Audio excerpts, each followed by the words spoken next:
The galaxy had never seen a species like Earth. Peaceful, curious, and isolated, humanity had spent its days reaching for the stars, never imagining that those very stars could one day be the harbingers of its doom.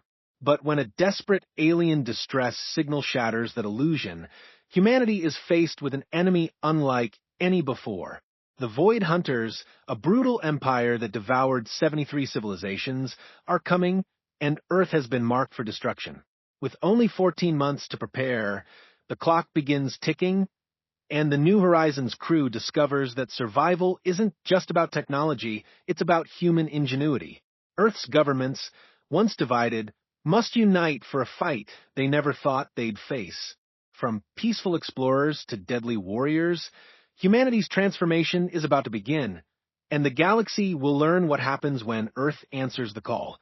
First contact brings a warning. The silence of deep space was broken by the soft hum of the exploration vessel New Horizons as it drifted through the Kepler 442 system.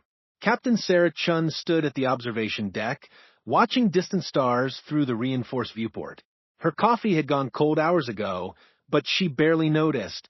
For 6 months, they had been charting unexplored systems, cataloging planets, and searching for signs of life. So far, they had found nothing but empty worlds and cosmic dust. "Captain," called Lieutenant Rodriguez from the communication station, her voice cutting through the quiet routine of the night shift. "I'm picking up something unusual. This signal doesn't match any of our deep space beacons." Sarah set down her cup and walked to the communications console. The screen showed a pattern of energy waves that pulsed with mathematical precision. It was clearly artificial, but unlike anything in Earth's databases. "How long have you been receiving this?" "About 20 minutes, ma'am. It's getting stronger as we move toward the inner system."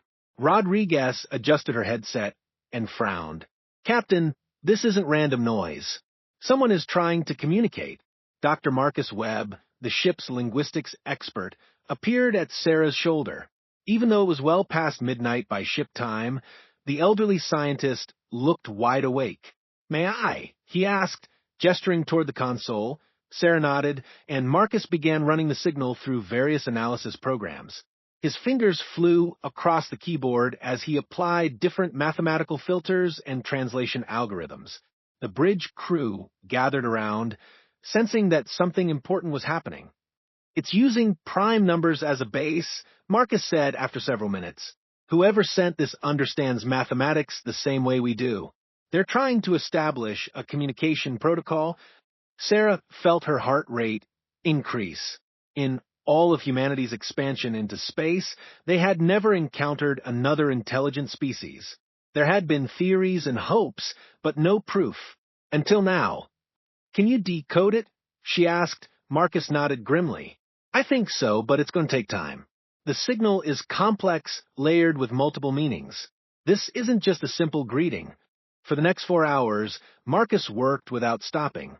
The rest of the crew took turns watching over his shoulder as he slowly unraveled the alien message. Charts and diagrams filled his screens as he matched symbols to mathematical concepts and gradually built a translation matrix. "Captain," Marcus finally said, his voice hoarse from exhaustion. "I think I've got it, but you're not going to like what it says." Sarah leaned forward. "Show me."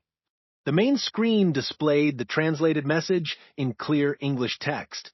As Sarah read, she felt a chill run down her spine. "To any species receiving this transmission, we are the Kithera of the Andorian Spiral. Our worlds are dying.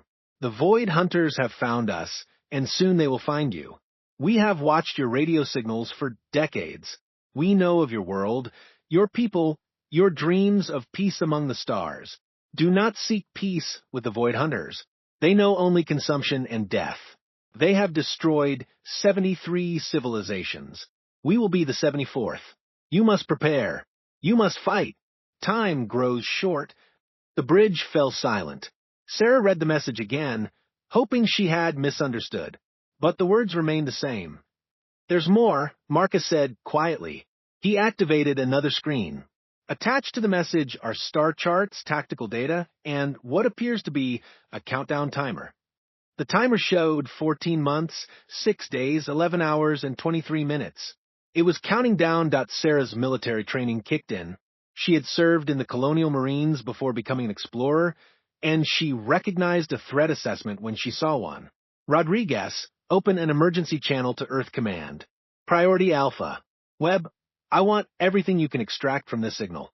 Ship positions, weapon capabilities, anything that might help us understand what we're facing.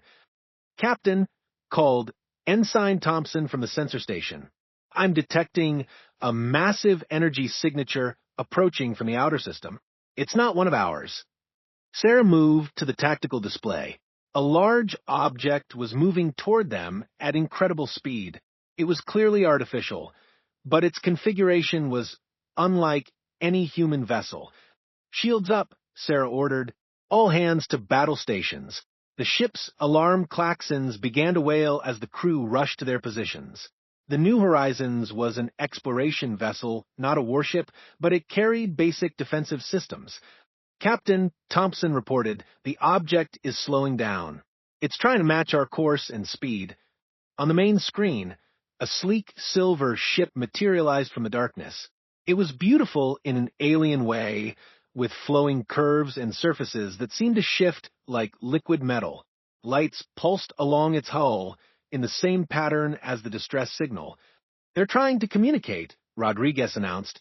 Same signal pattern, but much stronger. Put it through, Sarah ordered. The screen flickered, and suddenly they were looking at an alien face. The being had large, luminous eyes and pale blue skin that seemed to shimmer with an inner light. Its features were delicate, almost ethereal, but there was deep sadness in its expression. I am Zaraketh of the Kithara, the alien said, its voice translated by the ship's computer. You received our warning. We did not expect anyone to come. Sarah stepped forward. I am Captain Sarah Chun of the human vessel New Horizons. We heard your distress call. What is this threat you spoke of? Zaraketh's large eyes grew darker. The Void Hunters. They consume entire civilizations. They have been hunting us for 3 years. Our people are scattered, hiding in the cold spaces between stars. Most of our worlds are ash. What do they want? Sarah asked. Everything, Zaraketh replied. They take our technology, our resources, our people. Some they enslave. Others they use for experiments. The rest they eliminate because they find other species amusing to destroy. Dr. Webb leaned forward. How many ships do they have?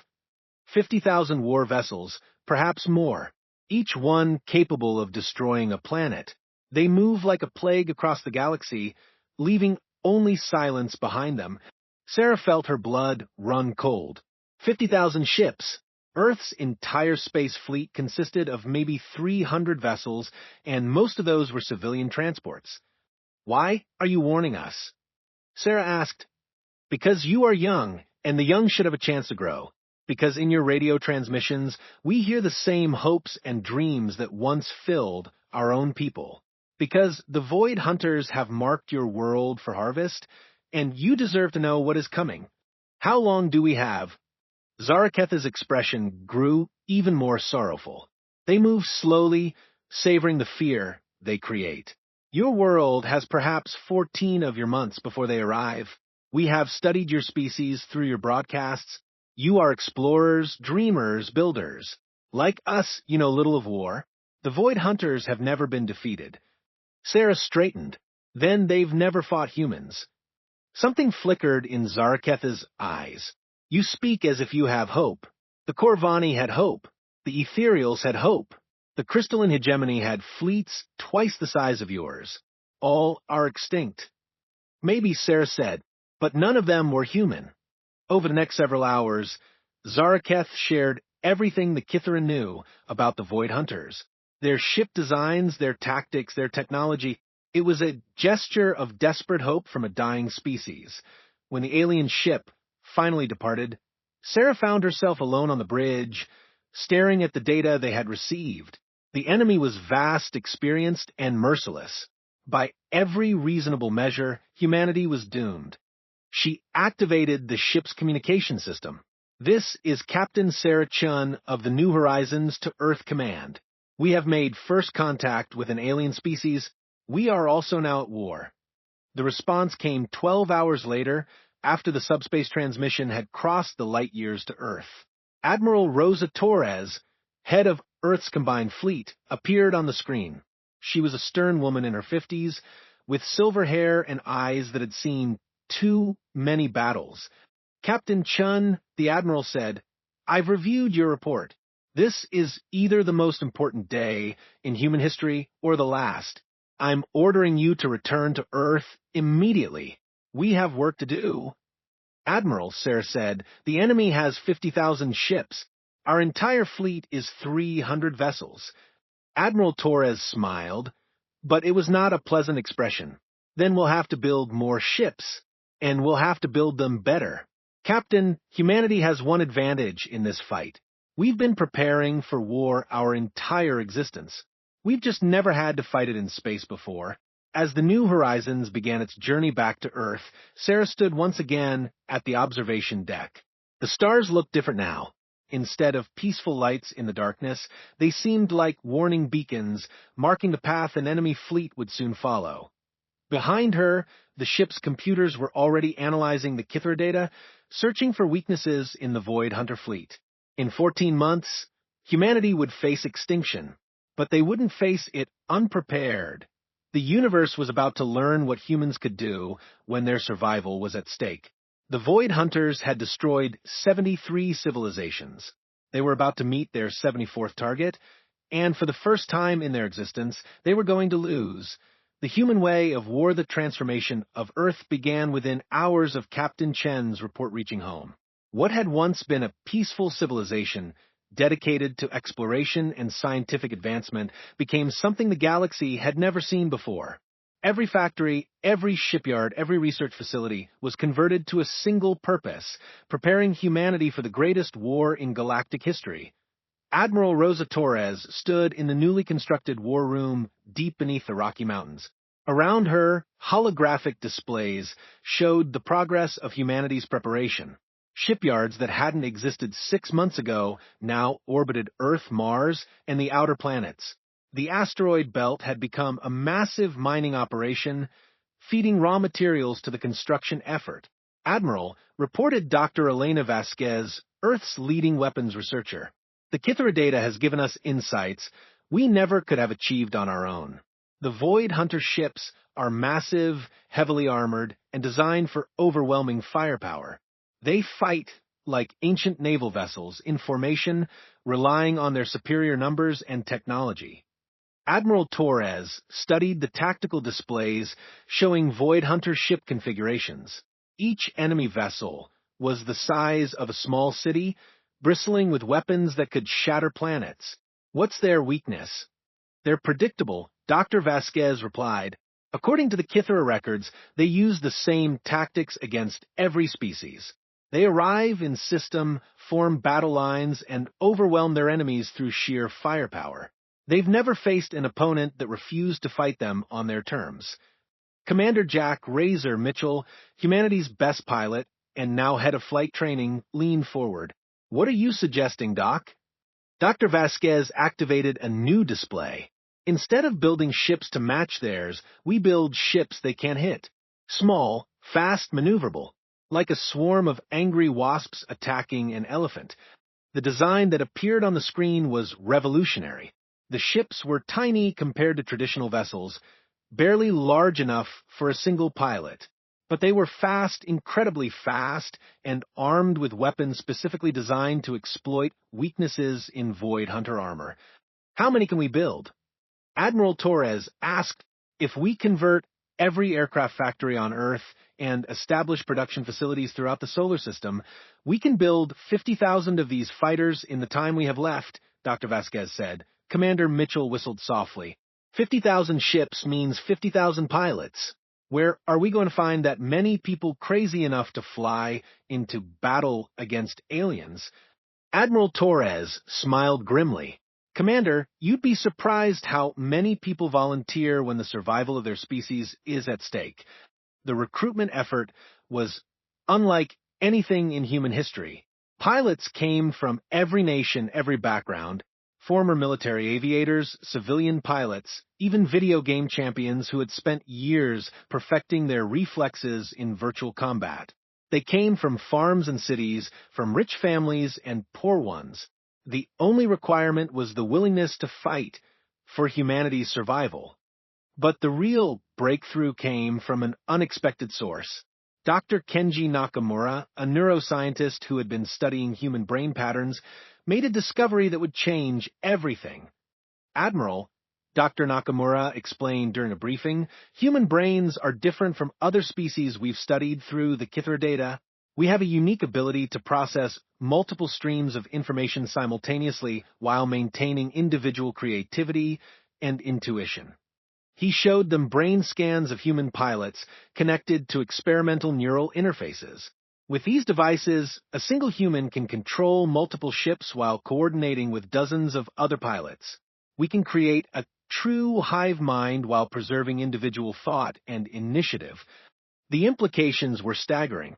Instead of 50,000 individual fighters, humanity would field a coordinated swarm that could think and react as one organism while adapting to changing battlefield conditions. Commander Mitchell was the first to test the new system. As he put on the neural interface helmet, his consciousness expanded. Suddenly, he could see through the sensors of a dozen different ships, coordinate their movements with a thought, and maintain awareness of the entire battlefield simultaneously. "This is incredible," he reported. "It's like having perfect situational awareness and the ability to be in multiple places at once. The enemy has never faced anything like this." Training intensified. Pilots learned to fight in three-dimensional space where there was no up or down, no cover except what they could create with movement and tactics. They practiced swarming maneuvers that confused targeting systems, learned to coordinate attacks through the neural link, and developed new forms of combat that had never existed before. Meanwhile, hidden shipyards throughout the solar system worked around the clock. The asteroid Ceres was hollowed out and converted into a massive factory. Europa's ice was mined to provide water for the workers. Mars became a training ground where pilots learned to fight in the vacuum of space. The Kithra, through their surviving ships, watched humanity's preparation with growing amazement. Zaraketh visited Earth several times, serving as an advisor and witness to humanity's transformation. "Your species is unlike any we have encountered," Zaraketh told Admiral Torres during one visit. "When faced with extinction, most civilizations despair. Humans seem to become more determined." "It's not that we don't feel fear," Admiral Torres replied. "We just refuse to let it stop us. Fear can be useful if you channel it correctly." Zaraketh observed human training exercises and was astonished by what they saw.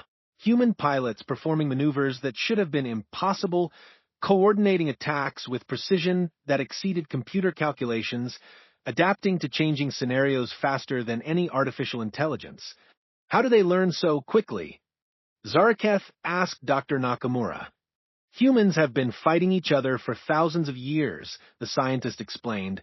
"We've developed an intuitive understanding of tactics, strategy, and adaptation that most peaceful species never acquire. What seems like natural talent is actually the product of millennia of evolutionary pressure." The first full test of humanity's new fleet took place in the outer solar system, far from civilian populations. 50,000 fighter craft, each controlled by a pilot connected to the neural network, moved in perfect coordination. They formed shapes that shifted like liquid, attacked targets with precision that defied belief, and demonstrated maneuvers that would have been impossible for individual ships. Commander Mitchell led the exercise from his flagship, a slightly larger vessel that served as a coordination node. Through the neural link, he could feel the thoughts and reactions of every pilot in the fleet. It was exhilarating and terrifying at the same time. "All units, execute pattern Delta," he commanded through the network. Instantly, the entire fleet shifted formation. Ships that had been spread across millions of cubic miles suddenly converged on a single point, attacked a series of targets with coordinated precision, and then scattered again before any traditional defense could respond. Time to target engagement, 12 seconds, reported the tactical computer. Pattern completion, 100% successful. Admiral Torres watched the exercise from the command center and felt something she hadn't experienced since receiving the alien warning. Hope. Dr. Vasquez, she said, "What's your assessment?" "The Void Hunters have never faced anything like this," Dr. Vasquez replied. "Their ships are designed to fight other large vessels in traditional formations. Our fighters are too small, too fast, and too unpredictable. It's like trying to use a cannon to swat flies." But even as humanity prepared its defenses, they knew the real test was coming. Long-range sensors had detected the Void Hunter fleet at the edge of the galaxy. 50,000 massive warships, each one a floating fortress capable of destroying worlds. They moved slowly but inevitably toward the solar system, confident in their invincibility.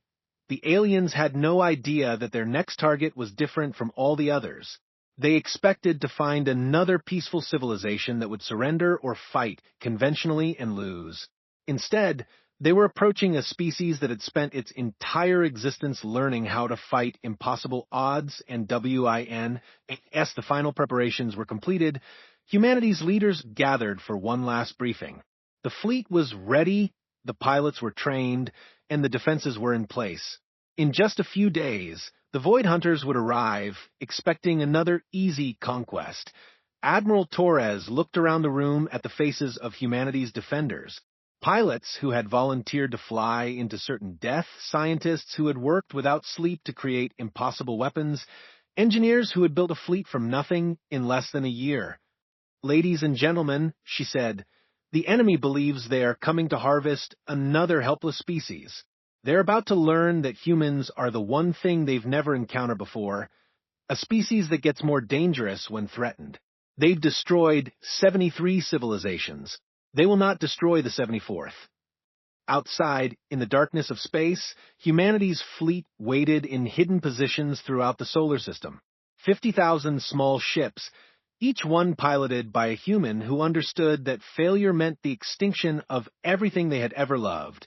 The Void Hunters were coming, and for the first time in their reign of terror, they were about to face an enemy that would fight back with intelligence, creativity, and the desperate courage of a species that refused to die quietly.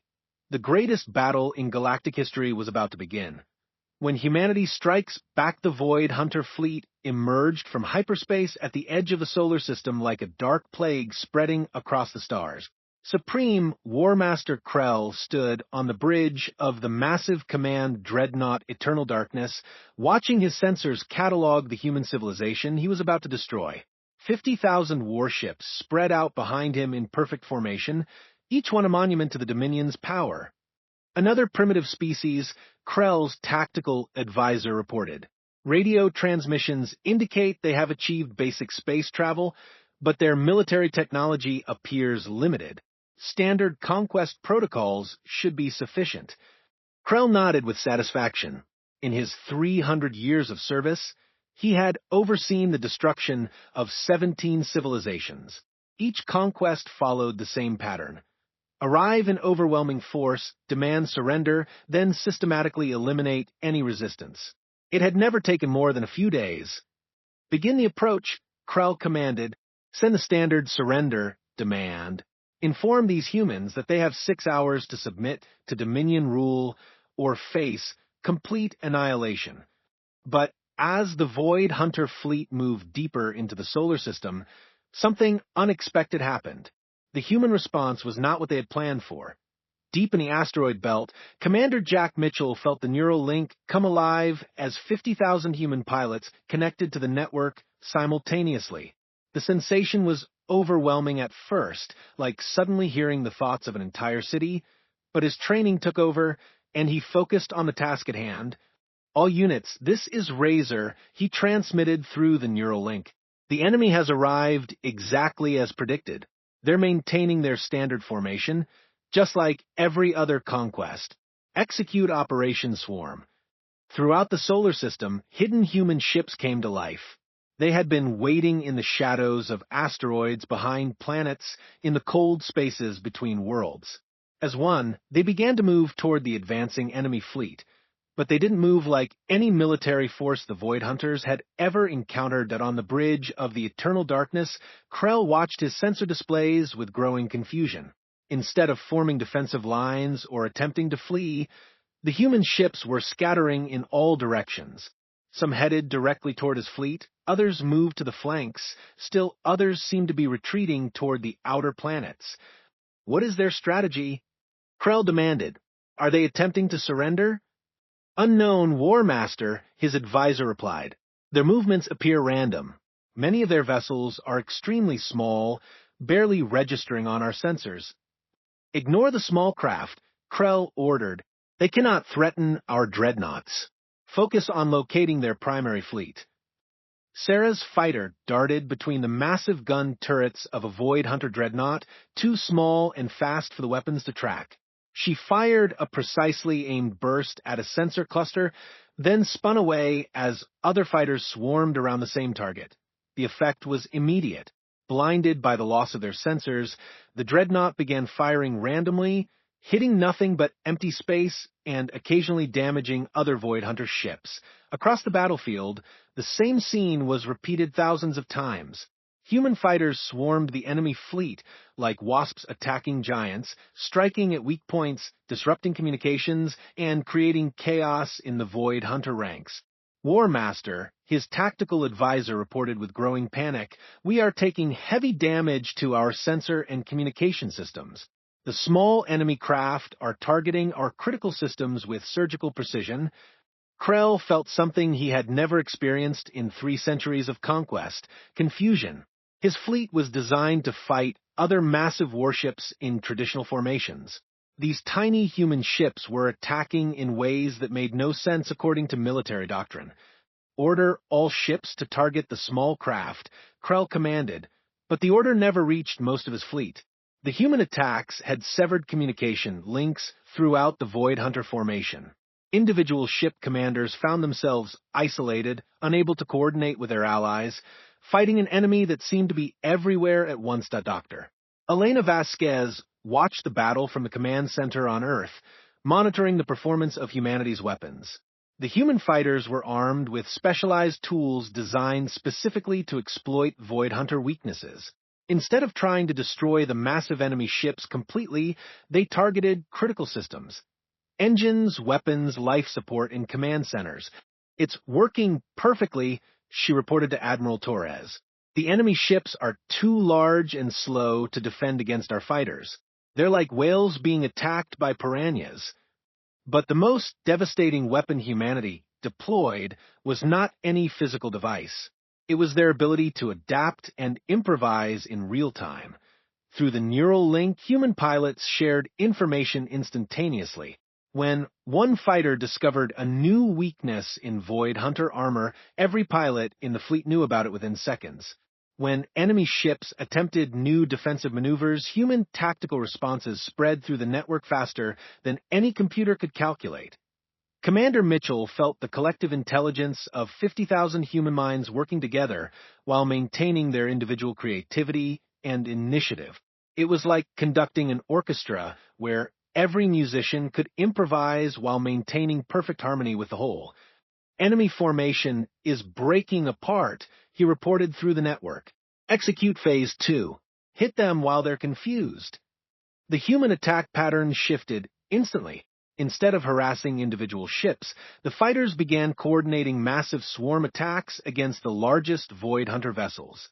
Thousands of small ships would converge on a single target, overwhelm its defenses, then scatter before the enemy could respond. War Master Krell watched his perfect battle plan disintegrate.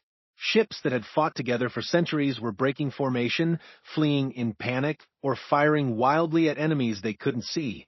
The humans were fighting in ways that violated every principle of military science he understood. "How many enemy ships are there?" he demanded. "We cannot determine accurate numbers," War Master, his advisor, replied. "They are too small and too fast. Our weapons cannot target them effectively." And War Master, there's something else. They appear to be coordinating their attacks with impossible precision. It's as if they share a single mind. For the first time in Void Hunter history, A conquest was failing. The battle continued for hours, but it was unlike any space battle that had ever been fought. The human fighters moved in patterns that seemed random, but were actually perfectly coordinated. They attacked from unexpected directions, exploited weaknesses the moment they appeared, and adapted to changing conditions faster than any artificial intelligence. Zaraketh watched the battle from the observation deck of their ship, now serving as a neutral observer. What they saw filled them with something they hadn't felt in years: hope. How are they doing this? Zaraketh asked Dr. Nakamura, who was monitoring the neural link from the human command center. 50,000 years of evolution as persistence hunters, Dr. Nakamura explained. Humans developed the ability to coordinate hunts, share information instantly, and adapt tactics in real time. We're seeing the result of millennia of evolutionary pressure applied to space warfare. As the battle reached its climax, something unprecedented happened. The Void Hunter fleet, which had never retreated from any battle in their history, began to withdraw. War Master Krell stood among the ruins of his command center, watching his fleet flee in disorder. Half his ships were damaged or destroyed. The rest were scattered across the solar system, their crews demoralized and terrified. Open a communication channel to the enemy fleet, Krell ordered. Commander Mitchell's face appeared on the screen, his expression calm but determined. Behind him, data from 50,000 ships flowed through the neural network, ready to continue the battle at a moment's notice. I am War Master Krell of the Void Hunter Dominion, Krell said. In 300 years of conquest, no species has ever defeated us. What are you? We're humans, Mitchell replied simply. And you made a mistake when you decided to threaten our home. This is impossible, Krell said. You are a young species. You have no great weapons, no massive fleets. How did you defeat us? Mitchell smiled grimly. You conquered 73 civilizations, but they were all peaceful species. Explorers, scientists, philosophers. You never encountered a species that spent thousands of years learning how to fight wars against impossible odds. You cannot have defeated the entire Dominion with a single battle, Krell protested. Watch us, Mitchell replied. What happened next was something the galaxy had never seen before. Instead of simply defending their home system, humanity went on the offensive. The human fleet, now proven in battle, began hunting down fleeing Void Hunter ships throughout the galaxy. They used the same tactics that had won the Battle of Sol: swarm attacks, neural coordination, and adaptability that overwhelmed traditional military thinking. Within a year, the Void Hunter Dominion had collapsed completely. Their survivors fled to the furthest reaches of the galaxy, spreading word of a new species that should never be challenged. But humanity's work was just beginning. The Kithara and other surviving species formed an alliance under human protection. The galaxy's former victims became its new guardians, with humanity leading the effort to rebuild what the Void Hunters had destroyed. Admiral Torres stood in the same war room where humanity's defense had been planned, but now it served a different purpose. Instead of preparing for extinction, they were coordinating the liberation of enslaved worlds and the reconstruction of destroyed civilizations. Admiral, reported Captain Chun, now promoted to head of Galactic Affairs, we've received surrender requests from 3 more Void Hunter remnant fleets. They're offering to provide information about the locations of slave worlds in exchange for safe passage to neutral space. Accepted, Torres replied, but make it clear that if they ever threaten another species, humanity will hunt them down no matter where they hide. The transformation was complete. Humanity had entered the galactic community as potential victims and emerged as its protectors. The species that had been marked for extinction had instead become the greatest military force the galaxy had ever seen. As the work of reconstruction continued, Zaraketh visited Earth one final time. They stood with Admiral Torres on the observation deck of the orbital station that now served as headquarters for the Galactic Defense Alliance. Your species achieved something we thought impossible, Zaraketh said. You turned humanity's youth into strength, your seeming weakness into overwhelming power. Admiral Torres looked out at the stars. where human ships now patrolled to ensure that no other species would face the terror of the Void Hunters. "We had good teachers," she replied. "Your warning gave us the time we needed to prepare. But more than that, you reminded us of something important. The universe is full of species worth protecting." The galaxy had learned that sometimes the youngest species could be the strongest. Humanity had answered the call for help from a dying civilization, and in doing so had become the guardians of galactic peace. The Void Hunters' reign of terror was over, and it would never return.